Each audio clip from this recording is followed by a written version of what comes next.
Hi. The want to do like an interpretive version of Bye Bye Bye for you all to open proceedings today is too much, but I won't because we don't have time.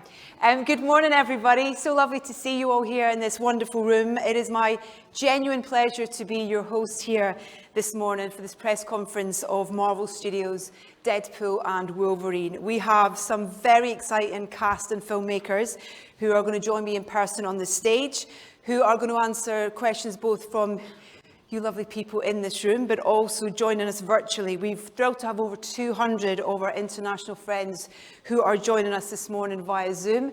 Good morning, good afternoon, good evening, whatever it is, wherever you are, thank you for being here. We are filming this press conference and the footage will be available once we have closed proceedings. If you do want to take pictures or video, the one thing that we ask, please, is make sure the flash is off, if that's okay. So, without further ado, please welcome to the stage executive producer Wendy Jacobson.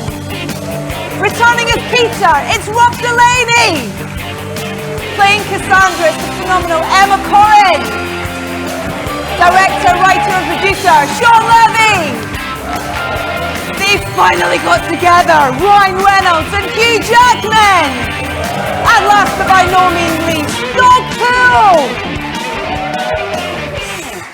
Not too noisy, please, everybody, not too noisy. Thanks for being here, everybody. Hugh, if you want, you're more than welcome. Thanks for being here. And listen, congratulations on the 30-odd minutes that I've seen so far. I'm sure, like all of you in the room, we're like, no, when it ended, because we just want to see the rest. So excited to see the rest of this film. Congratulations. Spoiler alert, that there is nothing else. That's it? Yeah. We've got to wait another 6 years for the next bit? I don't know what this unwritten rule is that a movie has to be over 37 minutes.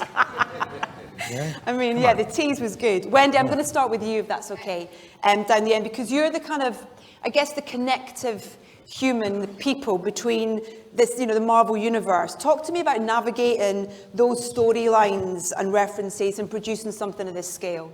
Okay, that sounds like a two-part question. So, first part is, with such a rich history and mythology, with 85 years of publishing history, 33 movies, 12 series, and Sony movies, Fox movies, the answer is I don't have to navigate it alone. We have an amazing story department led by an absolute savant named Andrew Reber. And second question, to produce a movie of this scale with these guys at the helm and a cast like this, honestly just felt very easy and didn't even really feel like a job, just a real joy and delight every day. Am I right in thinking that you wrapped, 2 weeks ago? Is that fair? Oh, no. Oh, yeah, you kind of no, not wrapped, but you in post. Yes. You kind of finished 2 weeks ago. In fact, we were tweaking visual effects shots in the car on the way to an event in Seoul, Korea. Yeah. Because we don't ever want to let go, and we sort of never want to stop making this movie. Yeah. But now we get to share it with the world, which is exciting. Oh, She must Dogpool's be on the neutralized. loose. Dogpool is on the She loose. must smells be the chicken. neutralized. That's She'd be Jules. very dangerous. That's Jules. We'll see if she who can be happy up here. If not, transformed. Yeah. If not, she can always go down. If she doesn't want to stay, she can. Ryan. Yes. Sorry. It's fine. Your hand's enough on her. I think it's fine. Yeah. Focused And on- also it distracts you as well. Just have Mary Poppins, and she's on the move. She's on the run. She wants and now mum. you see her Does her own stunt work stunts too. as well. She wants Yeah. mum. It is a movie about friendship, and we can clearly see who Dogpool's favourite person is. There we go. Well, There we 100%. go. Jules, yeah, Dogpool is wow, look at that spectacle. She's like 90% of her body weight is nipples. It's just, I don't quite understand the physics, but yes. Thank you for finally. Please ask me something. Finally, your commitment to bringing together these two characters is so commendable, and thank you for persisting with that and finally bringing us this film. How does it feel that this is now kind of being unveiled and that kind of commitment to the story of these two characters is finally getting aired?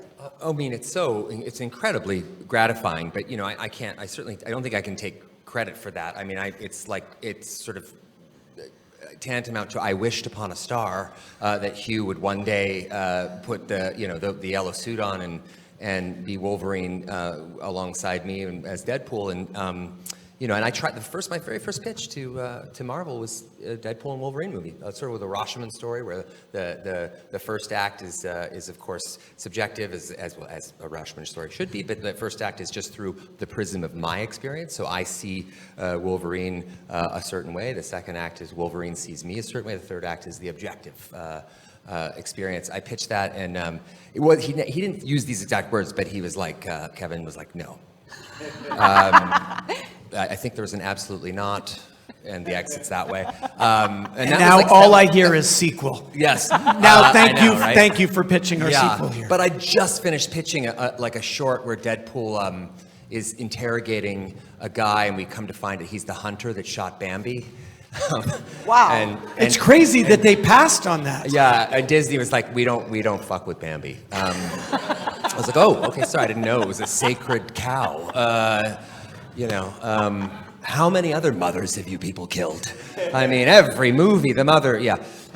So anyway, I the first pitch was that, and then 5 years later, it was actually Hugh who, we were on our kind of sort of last hurrah with it. We had written another movie that Shawn and I were going to pivot to. Wow.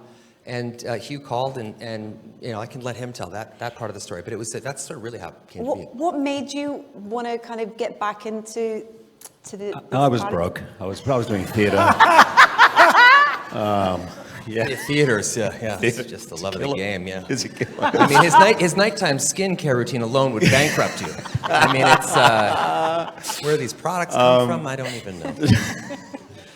So the truth is, I meant what I said when I said I'm done, that Logan was going to be my last. I announced it before we'd shot Logan, and about 3 days after that, I saw Deadpool 1. So what's that, 2016?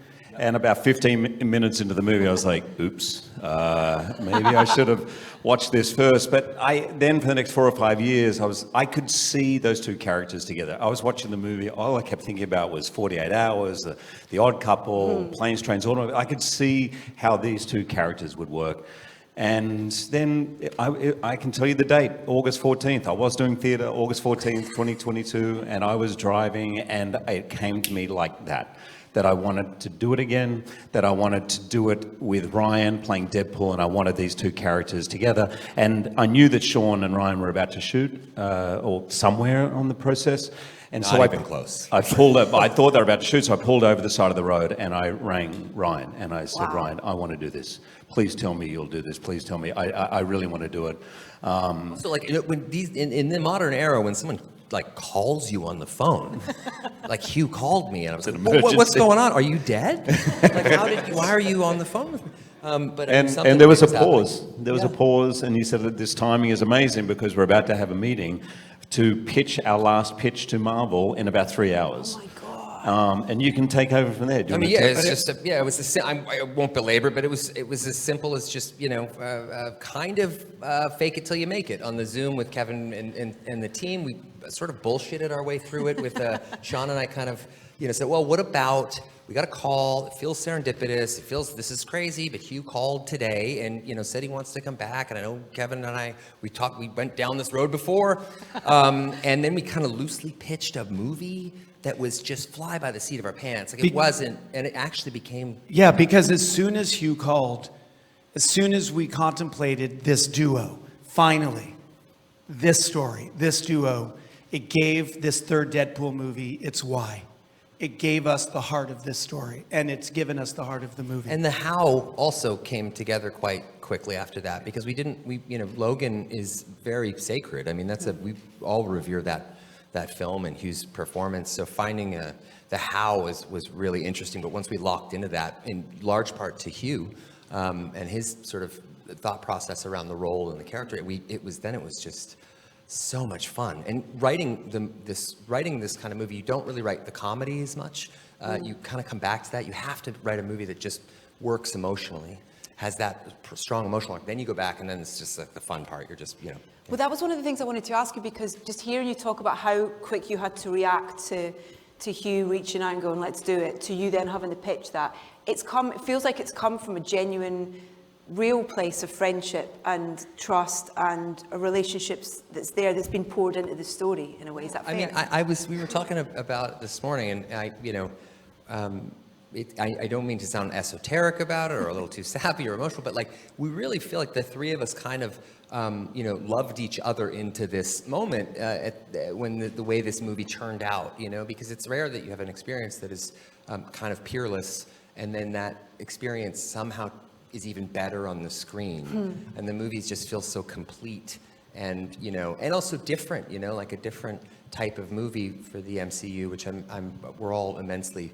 proud of. It's a Navigating that really fine line, though, of that tone, like you talk about, Deadpool's got an existing expectation from an audience of kind of what they're looking forward to seeing more of. But you've got to balance that out with that emotional hit with this because of this relationship and this friendship and what you want thematically this to be about. How do you navigate that line? Well, Shawn's so good with theme, and he's done it, and he's scored in every genre you can think of with that, the grounding stakes and kind of understanding theme and tone. But Yeah, I think he speaks for himself. I don't want to. Occasionally I speak for myself, but I love that I don't have to. All right. That's the job, right? Tone is the job. And as Ryan said, we come to this with the same reverence and love of these characters as all of us have. So that was the North Star. What feels honest for Wade, what feels honest for Logan. But really, the unlocking of this movie is the magic thing that happens when you combine not only these two characters, but these two actors. And that led to a movie that has a lot of heart and a lot of emotion. You all saw, I think, the first 35 minutes or so. What we can't show you yet, but soon enough we will, is the rest of the movie, which goes to kind of poignant places and ultimately a movie about friendship. And I think the emotion of the movie might be one of its most subversive elements. And also it was such a treat to write dialogue for Wolverine and for Deadpool, where we're straddling this line of, it's almost like it's Ryan and Hugh speaking to each other as friends who've known each other for almost 2 decades and been through a lot together. And he and I are very outwardly jokey, but in real life most of our conversations are intense and emotional and about life and all kinds of stuff. So it really, it was. It's true. While we were grooming together this morning. Yes, while we were getting. As friends do. While we were getting our lips done. Why did we not do a press conference there?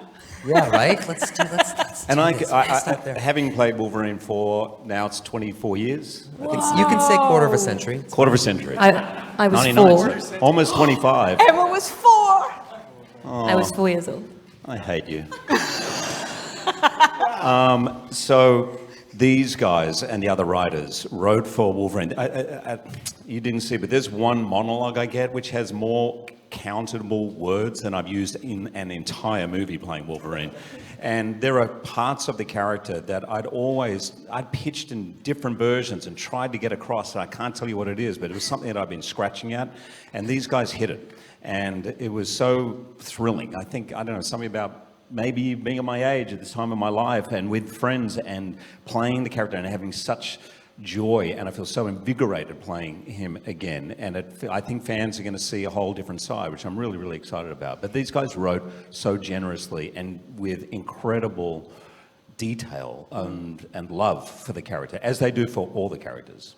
Rob, how does Peter feel about this friendship? I mean... Oh, I think he supports it with his whole heart. I mean, he's so excited. What's unique about Peter is that, yeah, he's in the world, but he's also legitimately a capital F fan of the guys. So he's very happy to see them flourish and to just be on the periphery going, go guys. I mean, he's kind of been through it all as well, and it's great to have him back, in a way as well. So, it's... Oh, beyond thrilling. Yeah, because Peter, wasn't in the comic books. They created him out of whole cloth for Deadpool 2.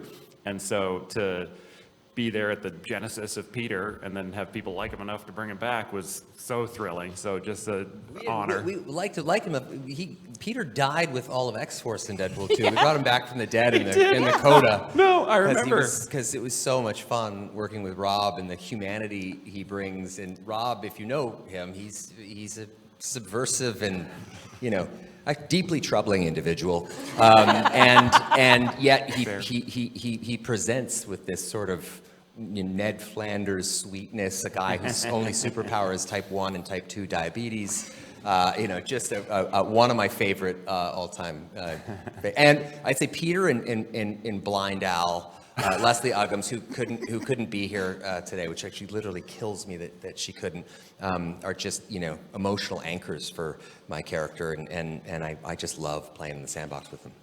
One of the many things I'm excited to see the rest of the film, Emma, is to see Cassandra and to see your performance as this character. Talk to me a little bit about what it was like for you to have this kind of playground to enter and to create, in terms of who Cassandra is and what they would be.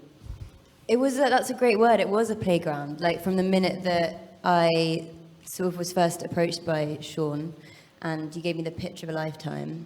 And do you remember when you guys were saying the story about, I was also doing theatre when I got the call, so didn't hesitate.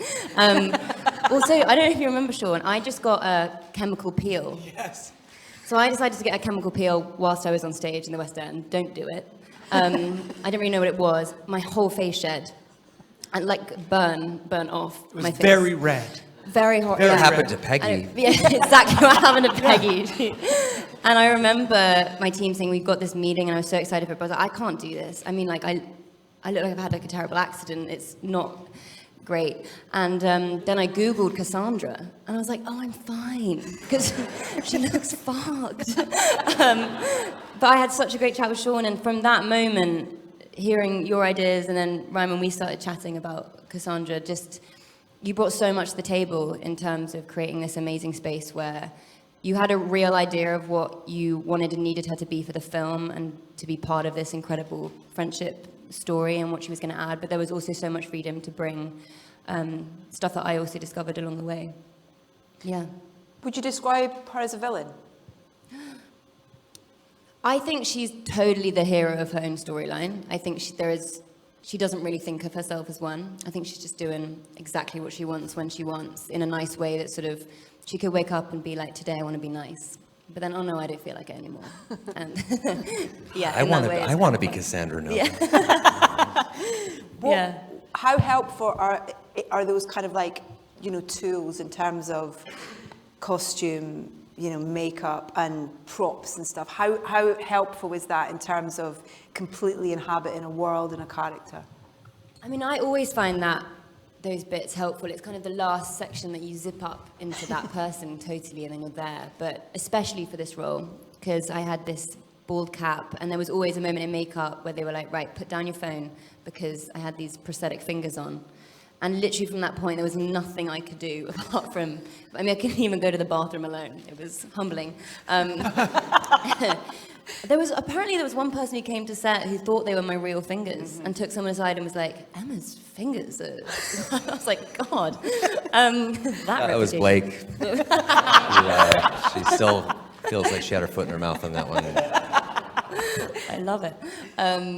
It was incredible. And it really changes the way having that sort of extension of your hands really changes the way you sort of carry your arms and everything, which was really helpful because all of Cassandra's power comes through, if not her mind, her gesture. So, yeah, it helps. It's so interesting watching you all kind of think about what you're about to say, of that idea of not giving anything away, which I might... Oh, I hate it. It's the worst way to talk. We live in constant terror. Yeah. And I've been on the brink of disaster 6 times in the last couple of days, where I'm like, oh, that's when it happens. And just like your brain stops, you thank God, but it's jet lag and... Yeah, you gave away Like a Prayer, as in the movie. But I'm okay with that one, because that's pretty front and center in our marketing. Yeah.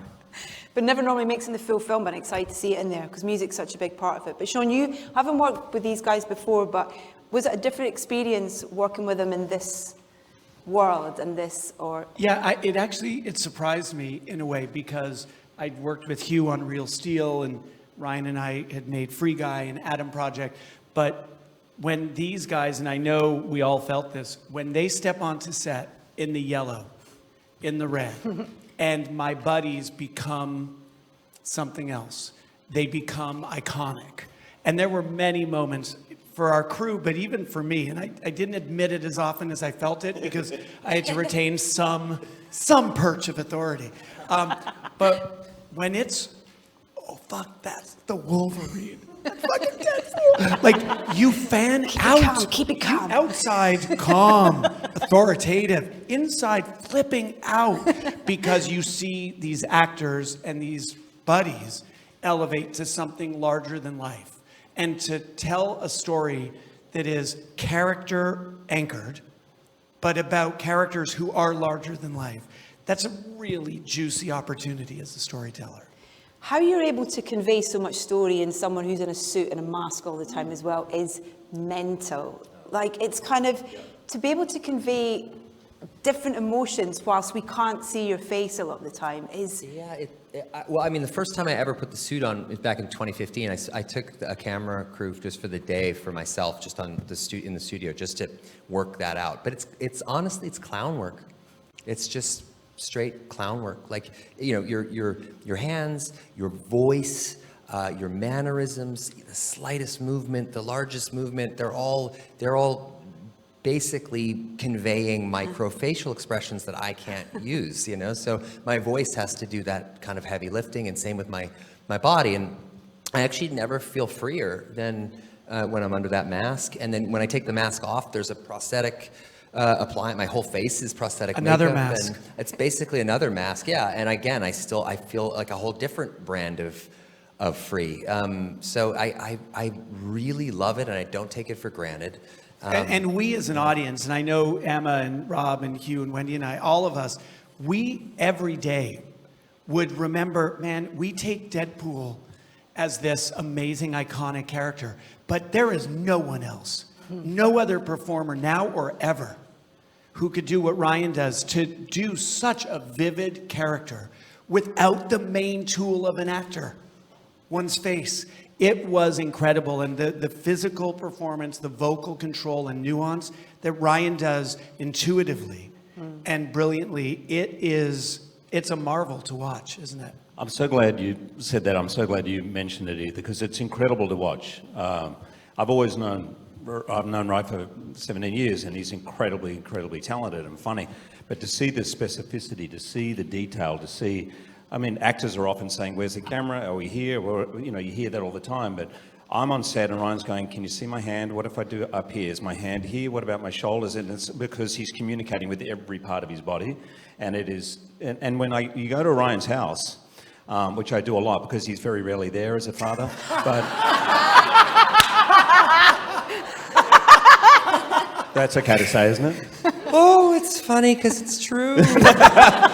But there's always a TV playing with TCM Turner classic movie, and it's often Buster Keaton. It's often these sort of greats, and I'm on set going, oh, I see. This is a modern day Buster Keaton, Charlie Chaplin. This is that level of expertise. You don't have to be a great dad when you've got that talent. Nope, you don't. not at all. Your kids will forgive a Not lot of at therapy. all. They'll forgive you eventually. They will pave over all of that trauma with daddy's accomplishments. And you know, the kids of celebrities, they're fine. Yeah. You know, actually the one thing because the headline will be Deadbeat Dad talks about movie. So I will say that the one thing that this strike really screwed us on was this was meticulously planned for all of us and our kids. Talk about an uptown problem, but to have our kids in London for the entire summer, to wrap this movie 2 days before school starts, and then off we go. And was it Lennon that said the best life is what happens when you're busy making plans? John Lennon, not I was being going to Russian. say, wow, where are we going now with this? I actually want to talk about Marxism today. I see people waving at us over here, but I don't know what it means. Oh. It means that I've got to stop asking you questions and yes, being so okay. selfish and yes. open up to our Others audience. get to ask questions? Pardon? Others? Yeah, I'm afraid Fantastic. so. Yeah. I love it. So much insight and so many more questions I have, but I do have to throw it out. If you have a question in the room, please raise your hand. Wait till the mic gets to you because we have got mics. And for those guys who are watching remotely, please ask your questions by using the Q&A function in the webinar. And we're going to start in the room with Alex Taylor at the BBC. Alex, where are you? Because you brilliantly sent your question in advance, so I thought I would start with you, which crosses both worlds. Alex, where are you? There he is. Can we get a mic to Alex, Hi, Alex. please? Thanks, Alex. Yes, so I just wondered, now that you've actually had to pair up, and you've actually made it happen after all of these years, I just wondered, having a look at all of the time,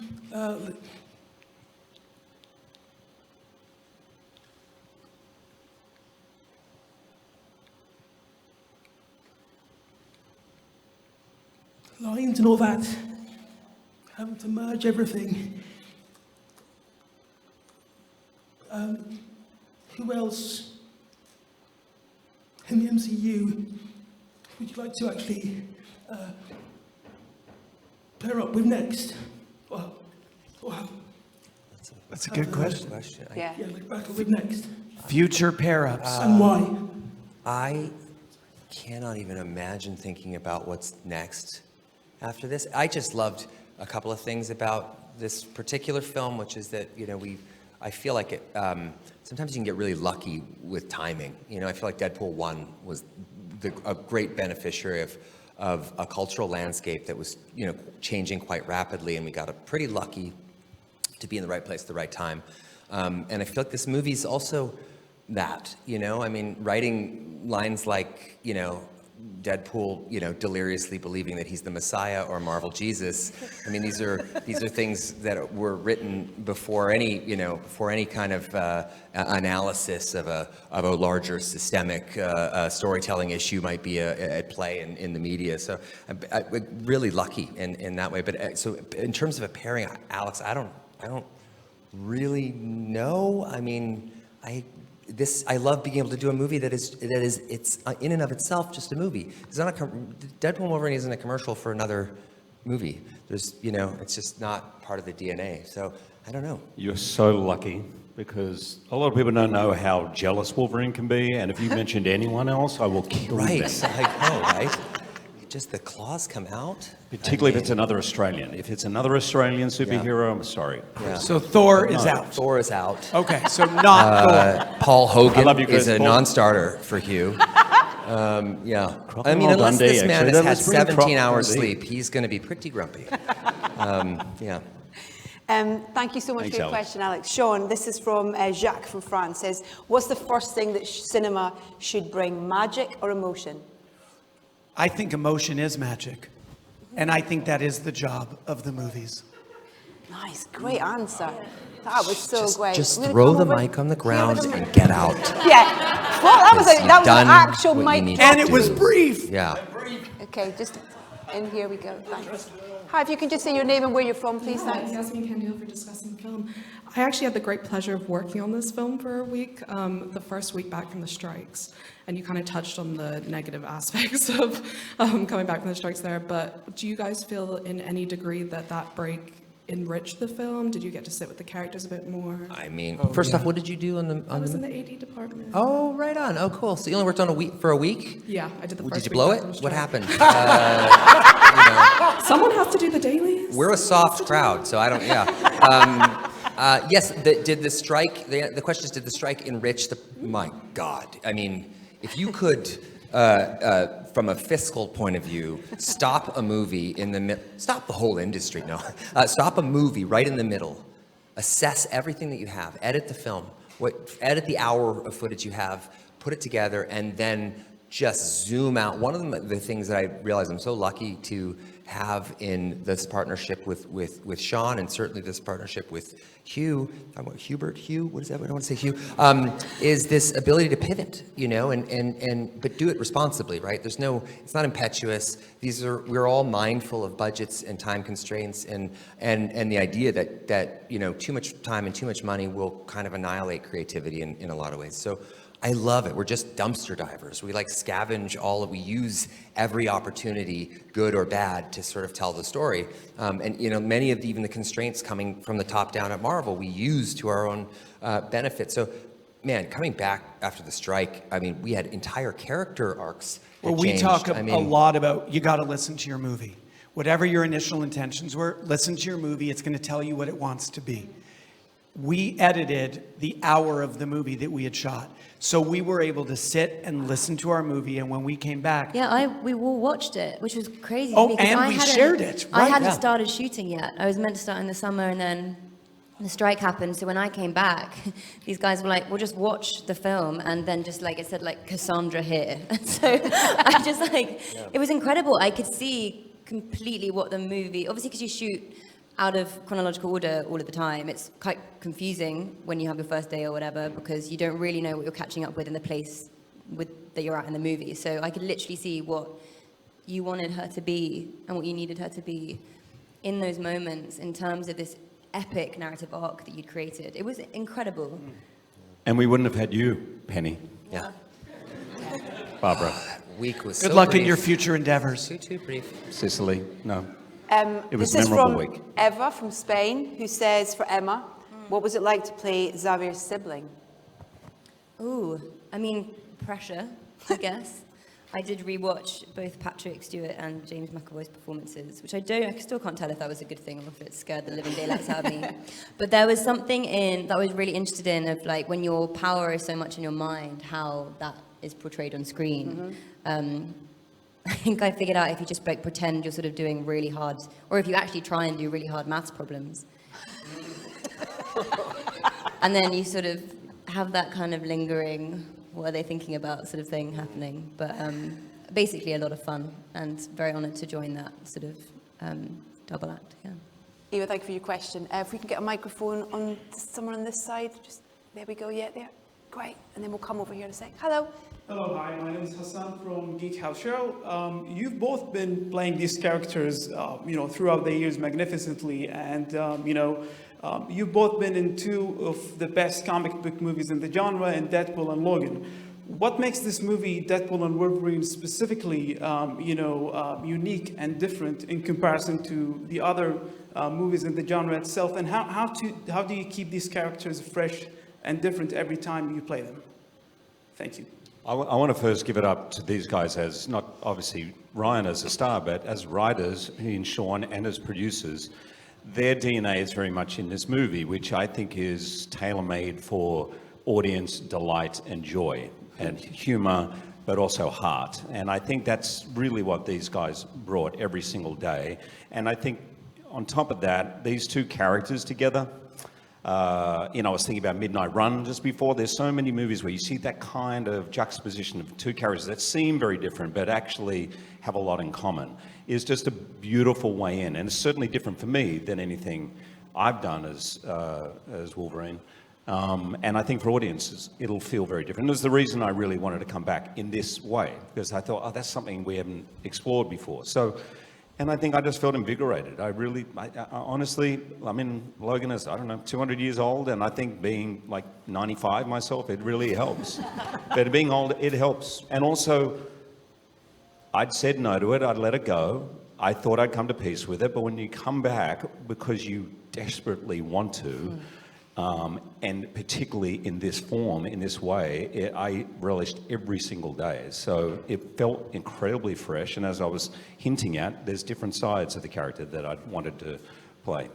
And I'll briefly just say that necessity is the mother of invention, and it's every sort of impediment or roadblock. But Logan, how do we deal with that? How do we deal? Became the key to unlocking something magical and amazing and something that truly made sense for the how and the why of the movie. I can't really say much more than that, but it really did. Every one of those impediments turned into solid gold. I'm just grateful. Again, what Shawn said is we listened to the movie. You listen to the shot list and the script exclusively, you're going to get lost. You can make a good movie, but I don't think you can make a great movie unless you're really listening to the whole thing. Yeah.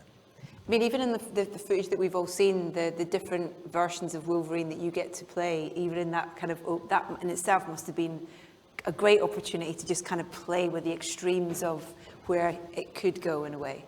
I was given on X-Men 1, I was given something by a fan, and I had it up actually in my bedroom in Australia, and it was framed, and it had all the different cards, like playing cards, of Wolverine, all the different versions. So as we were going through it, and I was like, oh, tick, tick, tick, tick.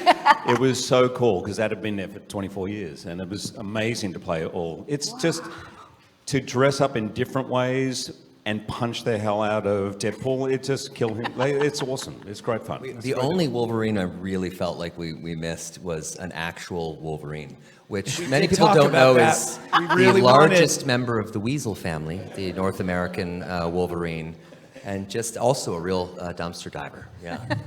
It would have snacked on Peggy right there like it was no one's business. Peggy, who is taking a really deep nap. I want to be Peggy when I grow up. Just being caressed to sleep Oh, God. We're going to go where to my little Denmark. booties- That's okay. Denmark. Charlotte from Denmark, for Ryan and Hugh. In the film, there's a direct reference to Denmark. Do you have a connection to Denmark, and have you ever visited? Listen, Denmark, that was a joke. I don't think they do a 1 week on, 1 week off sort of work schedule. I think the line is you'll never see a Danish flag on the moon, but God damn it, they're happy. But I have been to Denmark and Copenhagen many times. I realize those aren't separate things. I've been in Copenhagen, which exists in Denmark, and it's a beautiful place. But yeah, no, it's Denmark. They know how to live right there. Which is the they basis do of not that screw joke. around. Yeah. Yeah. It was meant as a compliment. Okay, next person in the room. We've been on over this side, please. Someone there, if you can't, that'd be great. Thanks. Thank you. Hello. Hello, I'm Stan from Belgium. It's nice to be talking to you. This is a question from Ryan and Hugh. So you got a chance to revisit those characters and really see all the flavors they could bring. Which other characters from your filmography would you like to give it a new taste to, be it sweet or spicy? Any other characters you've played in your career? Yeah, Please. I'm not familiar with his stage work or whatever it is that he does in his spare time. His little tap dancing gig. But I would like to. I'll say this: if I could do one movie from his filmography, I like this. This is good. it would definitely be The Greatest Showman. I'm not saying I'd do it well. I'm actually guaranteeing it wouldn't go very well at all. But my kids are obsessed. I walked into my house one day and I heard my kids watch Greatest Showman all the time.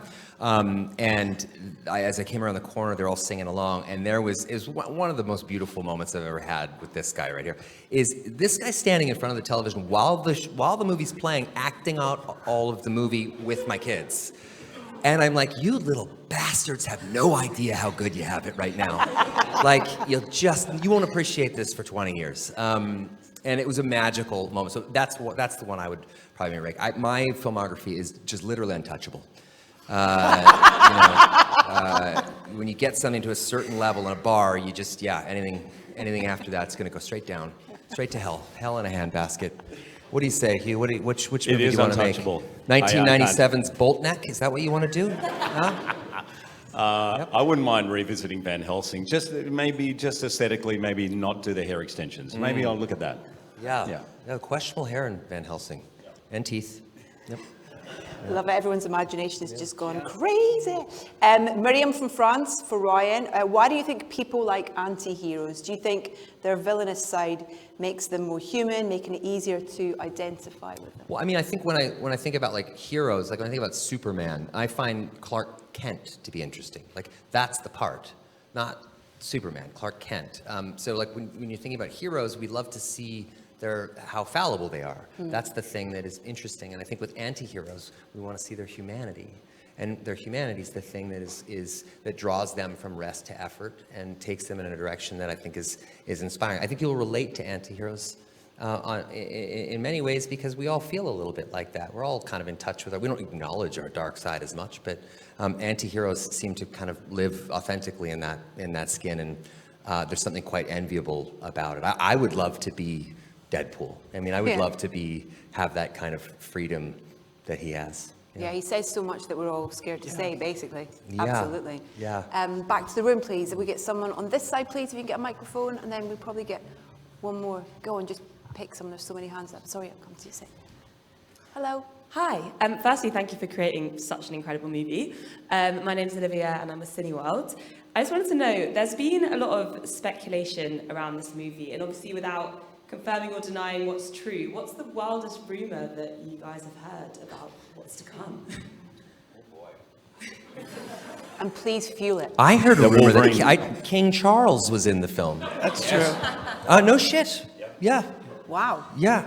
And we had a moment where we thought, could we make that happen? Should we make that happen? I don't know how does that We had a play whole out? conversation based on that very strange rumor. And we'll neither confirm nor deny whether we acted on it. Confirmation right there. Nice job. I'm trying to play it cagey. Yes, right? I No, like not that. cagey. Wow, fuel Yeah, it. that was a big one. Yeah. I'd heard there was a full song and dance number for Wolverine. I heard that one. I heard that too. Naked. In an earlier draft, though, I added there the naked was. bit, but there was the rumor about the song and dance. So there actually, in an earlier pitch of the film, there was a dance number set to Elton John's. I guess that's why they call it the blues. Oh, really? Yeah, which exists somewhere in a file on my laptop now. Wow. But I guess that's why they call it the fucking blues. Anger, rage. Yeah, totally. Just as Elton would have wanted it. Yeah. Wendy, Yeah. question for you, please, if that's all right as well, about the conversations around having freedom to play with Marvel and Disney and the image and kind of having, given that freedom but getting that balance right. I was really interested about the kind of conversations around that. So curious too, Wendy. Long-time listener, first-time caller. I don't think there was too much arm twisting, right? We all kind of went in eyes wide open, knowing we were making a Deadpool movie. I do remember one conversation with Kevin where we were talking about one specific insult, and I thought he said it very well, where he said, everything's fair game with Deadpool, nothing is sacred, and so to be made fun of by Deadpool is actually a badge of honor. So, yeah, I think everyone was fair game to play with the image of Marvel. We had incredible freedom.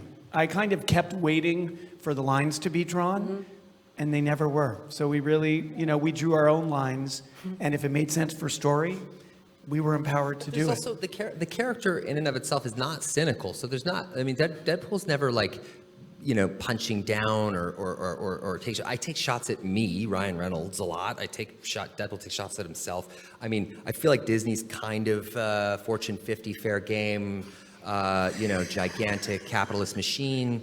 Don't feel like I'm gonna get a lot of hate mail over that, but fun. I mean, my God, like 100,000 years of storytelling at that studio, and getting to sort of play in that sandbox was pretty cool. We've run out of time, but we've got a room come full on, of... couple I would more. stay here for days. We've got a room full of journalists and also journalists watching online who sometimes get asked to supply quotes for posters and things with a movie in one word. So I thought I would throw it back on you guys. What word would you use to describe Deadpool and Wolverine? Ravishing. I like it. Yeah. Rambunctious, what does that mean? It's a nice Sounds great. It just sounds nice. Yeah. It does, yeah. A lot of Couldn't tell you what it meant. Delicious. Iconic. Orgasmic. Orgasmic? Phew. My God. Audacious. That's what I was thinking about. Audacious is the one, I Audacious think. is good. I think I we'll, think we'll we'll do land on that. audacious. I do I like love that. that. Go with that. Yeah, let's go with that. Sorry, Yeah. Ryan, we're going with audacious. No, it Sorry, was Ryan. good. My second choice was bouillabaisse. It doesn't make any sense, but it is a fun. It rolls off the tongue in a really delightful. What about It's like a party in above your mouth. average? I know that's too much, but above average. Yeah, above average. Yeah. Well, it could be a That's hyphenate. good, yeah. I don't know. Yeah. It's It's a good one, too. We could go for Is days. there any crazy pressing questions that one person has that I I feel feel like down the we've front. Oh, you kind had of to do blabbered? it, Gentleman wearing the Ryan. I know. I'm so shirt. sorry. Yeah, someone You just had- effed the schedule for the whole This day. guy in the front, actually, Down the because he's... Yeah, you With the go for it. LFG t-shirt, I could see the Yeah. disappointment. Yeah, Hit there we it. go. There And we the go. And he's dolls, got- I just saw the Yeah, dolls. Has he got... He's got Okay, toys and things. Guys, it's amazing to have you here. I think for Hugh and Ryan, obviously, given the fact that these characters famously love and hate each other so very much, and you are clearly positioned in these very comfortable, very therapeutic-looking chairs, I wondered if you could just take a brief moment, look deep into each other's eyes, perhaps souls, and tell us what it is that you love and perhaps hate the most about each other and these. I'm All so the time regretting we have asking it, so you. Just, I'm really regretting. Runway chose here. We were you. expecting a bit of a yes or Yeah. no answer, and you just Wow. fucking really We're ripped over it to time, everybody. everything. And the hills are alive. with No, the that's good. sound. So I heard the question is, what do I hate about Ryan? Yeah. Oh, What do I hate? So is it Let 10 me things I count hate the about you, ways. which is Hugh's favorite movie, also the one that got away.